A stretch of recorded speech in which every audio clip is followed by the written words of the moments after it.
पहले हम लोग ये मुख्य परीक्षा के बारे में कुछ बात कर लेते हैं। जैसे गौरव सर ने बहुत अच्छी बात बताई है, उस पर थोड़ा सा आप लोग ध्यान दीजिए। साथ ही साथ जैसे मुख्य परीक्षा की जो प्रकृति है, यानी कि आप जब यूपीएससी या यूपीपीसी जिसके लिए भी आप तैयारी कर रहे हैं, अगर आप इन एग्जाम की प्रकृति को देखेंगे तो ये एक दिन वाले एग्जाम नहीं है।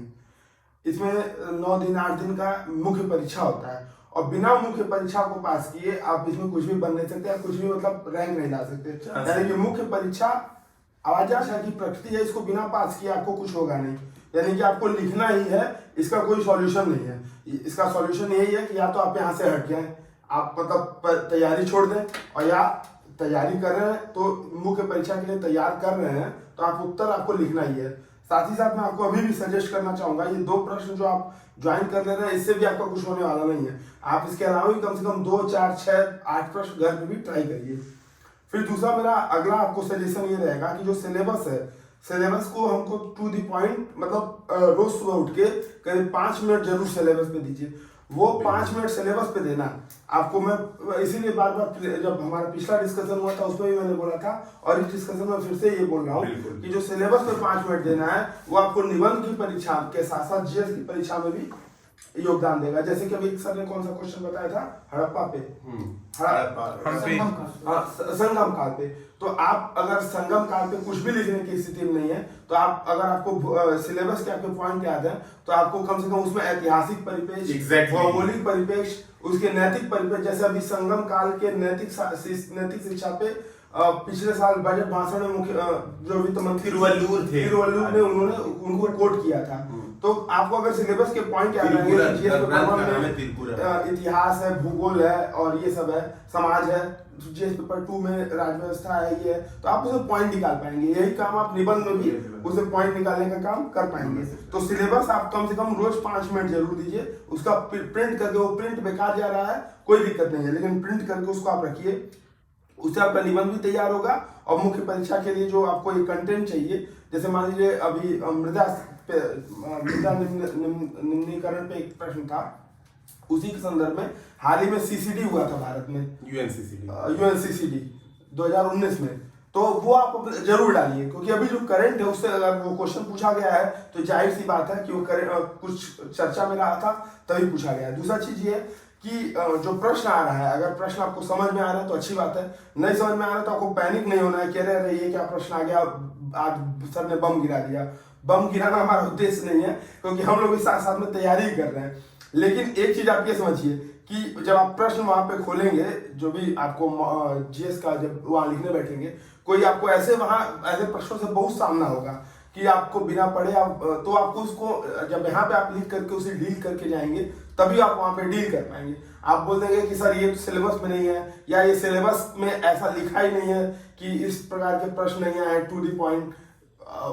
सिलेबस यूपीएससी का जो भी आंसर दिखता है वो है एक अनकहा सिलेबस।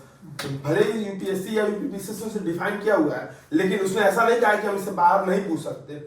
और आप जब प्रश्न उठाएंगे, इसीलिए अब मेरी बातों को आप पुश करने के लिए पिछले 2-3 सालों के प्रश्न उठाएं, प्रश्न पत्र उठाओ, उसमें देखें कि किस किस सब्जेक्ट में सिलेबस से इतर भी प्रश्न पूछे गए हैं।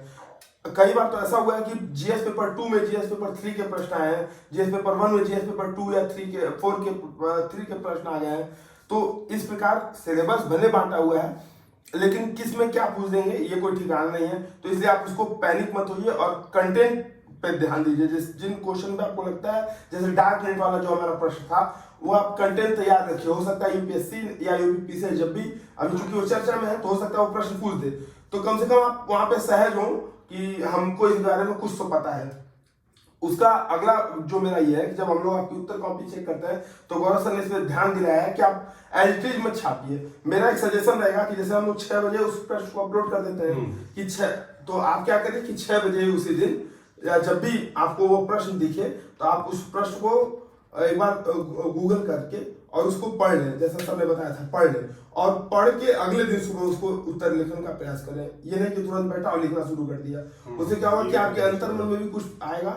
अच्छा, एक चीज और है, जो अभी जो नए बच्चे हैं वही ये काम करें, जो जिनको कुछ समय हो चुका है वो ये काम ना करें, ठीक है? क्योंकि कंटेंट के हिसाब से, क्योंकि अंतिम में वहां पे आप जब जाएंगे जब भी आप यूपीएससी या यूपीएससी से मुख्य परीक्षा देने जाएंगे तो आपको निश्चित समय में और निश्चित प्रश्नों के उत्तर देने होते हैं, और ऐसा अगर करने में आप विफल रहेंगे तो आपकी रैंक पर प्रभाव डालेगा।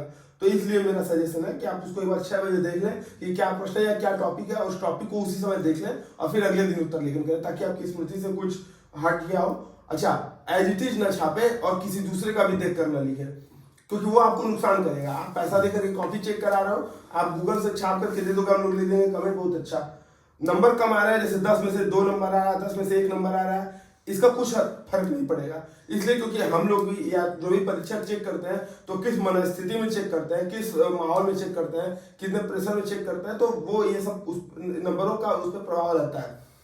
जैसे अगर कोई परीक्षक किसी की शादी हो गई है, अपनी पत्नी से झगड़ा करके आया है, तो आपकी कॉपी चेक करेगा, आपने कंटेंट थोड़ा सा बेकार लिखा हुआ है तो काट के 0 कर देगा या 1 नंबर 2 नंबर देगा, बोलेगा क्या लिख दिया। और वहीं अगर उसका मूड अच्छा है तो उसी पे वो 3-4 नंबर भी दे सकता है। तो चूंकि इस ये जो परीक्षा है इसकी प्रकृति सब्जेक्टिविटी है, आप इस चीज को समझिए। हो सकता है उसी प्रश्न में किसी को 3 नंबर मिल जाए, किसी को 2 ही नंबर मिले, तो आप कंपेयर मत करिए। कंपेयर करना है तो कंटेंट का कर सकते हैं कि इन्होंने ये कंटेंट हमसे ज्यादा लिखा है, एक बार देख लिया जाए। अगर आप लोग का सुझाव होगा तो हम लोग इसमें और कुछ भी जो भी समस्याएं होंगी उनको कंटेंट हम लोग मॉडल आंसर में दे ही रहे हैं। हाँ, कंटेंट दे रहे हैं। अच्छा, हम लोग अभी जो मॉडल आंसर है, हम लोग जैसे उसको 150 शब्द का है तो हम लोग 150 शब्दों में नहीं लिखते हैं, जनरली लिखते हैं 10। हाँ, कोशिश हमारी रहती है कि 150 शब्दों में लिखा जाए, लेकिन होता क्या है कि हमको एक मॉडल आंसर देना होता है और तमाम फैक्ट वगैरह देने होते हैं, तो हम लोग इसलिए ऐसा देखते हो तो आप उसको भी देख के मत पैनिक होइए कि नहीं अरे सर का मॉडल आंसर जनरली होता है मॉडल आंसर, तो आप उसको देख के परेशान नहीं कोशिश करते हैं। ठीक है, तो कभी ये सब मेरे सजेशन थे, आप बाकी देख लीजिएगा और फिर जो भी आपके प्रश्न है आप समझाइए सर, अपना पॉइंट ऑफ व्यू दीजिए। आप कॉपी चेक करते हैं फिर देखो तो आपको क्या लग रहा है।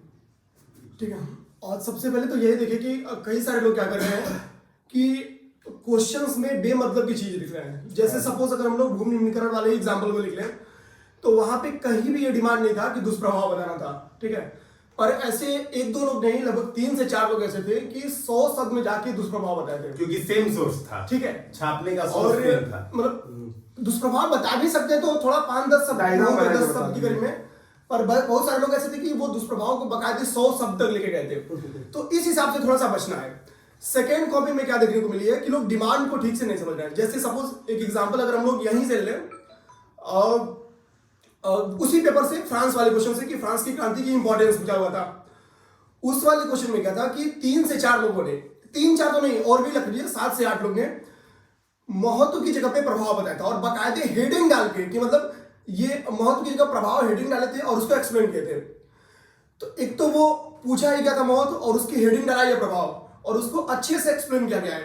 प्रभाव और महत्व में अंतर है, इसलिए कि पॉजिटिव तो ठीक है उसका इंपॉर्टेंस हो जाएगा, लेकिन उसका निगेटिव कभी महत्व नहीं होगा।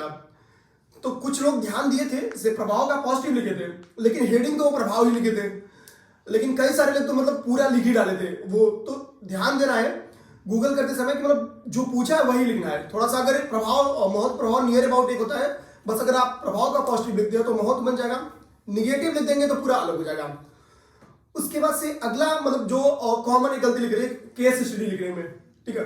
नॉर्मली लोग केस स्टडी का मतलब ये समझ रहे हैं कि कोई रिपोर्ट लिख देना है, ठीक है।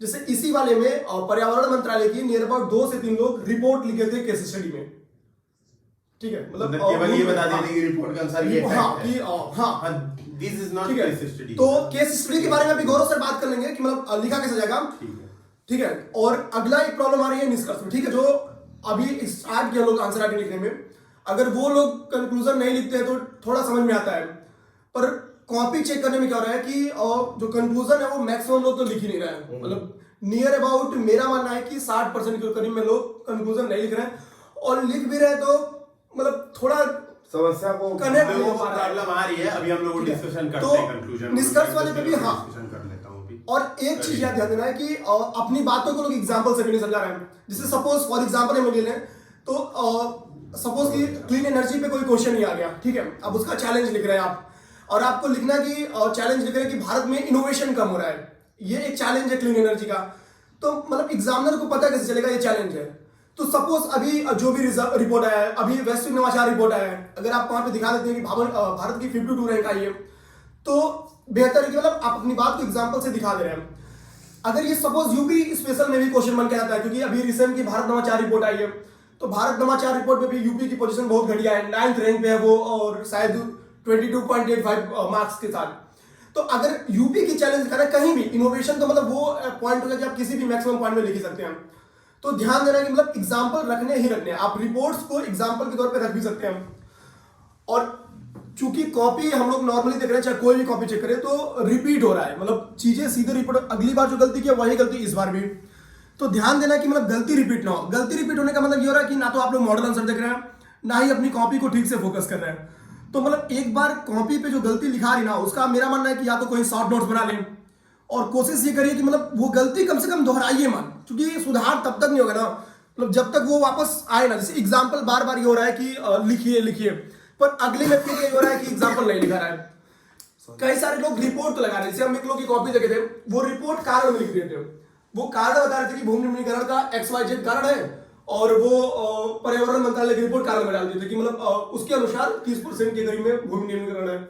तो थोड़ा सा रिपोर्ट लगाने का पे या तो उसको कनेक्टिंग लाइन बना दीजिए, या इंट्रो में डाल दीजिए, या फिर कंक्लूजन में भी लिख सकते हैं, ठीक है। तो मेरा मानना एक बार करो यार, केस स्टडी पे, कंक्लूजन पे ना, और रिपोर्ट पे, इन तीन पे बात करो। मैं आंसर के स्ट्रक्चर पे डिस्कशन हाँ। कर लेता हूँ एक बार। सर आप करेंगे, मैं ही कर दे रहा हूँ ना आंसर के स्ट्रक्चरिंग पे, मैं कर देता हूँ एक बार। जैसे देखिए